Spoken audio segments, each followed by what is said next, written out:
অসমৰ মাননীয় মুখ্যমন্ত্ৰী ডক্টৰ হিমন্ত বিশ্ব শৰ্মা ডাঙৰীয়াই অসমৰ মুছলমান জনসংখ্যা বৃদ্ধিৰ প্ৰসংগক লৈ যি এক চূড়ান্ত মিথ্যাচাৰৰ আশ্ৰয় লৈ সাম্প্ৰদায়িক বিষবাষ্প বিয়পাই সমাজখনক বিপথে পৰিচালিত কৰি ৰাজনীতি কৰাৰ কাৰণে বক্তব্য প্ৰদান কৰিছে।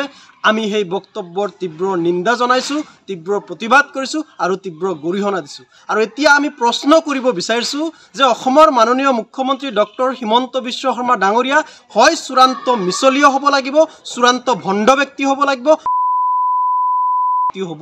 কিয়নো তেখেতে বহিৰাজ্যত গৈ বক্তব্য প্ৰদান কৰি কৈছে যে অসমত 1951 চনত মুছলমান জনসংখ্যাৰ হাৰ হেনো 12% আছিলে। হে সম্পূৰ্ণ মিছা কথা।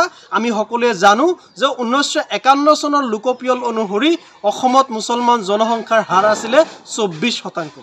আৰু অসমৰ মাননীয় মুখ্যমন্ত্ৰী ডক্টৰ হিমন্ত বিশ্ব শৰ্মা ডাঙৰীয়াই কৈছে যে 12%ৰ পৰা বৃদ্ধি হৈ আজি হেনো অসমত মুছলমান জনসংখ্যাৰ হাৰ প্ৰায় 40% হৈছে। এনেকুৱা ধৰণৰ এক ভয়ংকৰ মিথ্যাচাৰৰ আশ্ৰয় লৈ গোটেই সমাজখনক, গোটেই দেশখনক আচলতে বিপথে পৰিচালিত কৰি তেখেতে এক বেলেগ ধৰণৰ সাম্প্ৰদায়িক ৰাজনীতি কৰিব বিচাৰিছে। আমি সকলোৱে জানো যে 2011 চনৰ লোকপিয়লহে আমাৰ হাতত আছে আৰু 2011 চনৰ লোকপিয়ল অনুসৰি অসমৰ মুছলমান জনসংখ্যাৰ শতকৰা হাৰ 34.22%।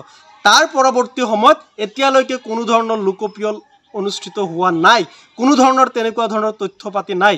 অসমৰ মাননীয় মুখ্যমন্ত্ৰী ডক্টৰ হিমন্ত বিশ্ব শৰ্মা ডাঙৰীয়াই যে কৈছে যে এতিয়া অসমত মুছলমান জনসংখ্যাৰ হাৰ 40%, এই তথ্যটো তেখেতে ক'ৰ পৰা পাইছে, কোন উৎসৰ পৰা কৈছে, আমি তেখেতক প্ৰত্যাহ্বান জনাইছোঁ। তেখেতে কোন উৎসৰ পৰা এই তথ্য পাইছে, এই তথ্য ৰাজহুৱা কৰিব লাগে। আচলতে আমি বুজি পাইছোঁ তেখেতৰ ফ্ৰাষ্ট্ৰেশ্যন, যে তেখেতে আচলতে ৰাজনৈতিক ক্ষমতা হেৰুৱাৰ ভয়ত তেখেতে আবুল তাবুল বকিবলৈ আৰম্ভ কৰিছে। আৰু কেনেকৈ 2026 চনৰ নিৰ্বাচনী বৈতৰণি পাৰ হ'ব পাৰি আৰু ৰাজনৈতিক ক্ষমতা কুক্ষিগত কৰি ৰাখিব পাৰি, তাৰ কাৰণে পূৰ্বৰ পৰাই এটা সাম্প্ৰদায়িক প্ৰেক্ষাপট ৰচনা কৰিবৰ কাৰণে চেষ্টা কৰি আছে।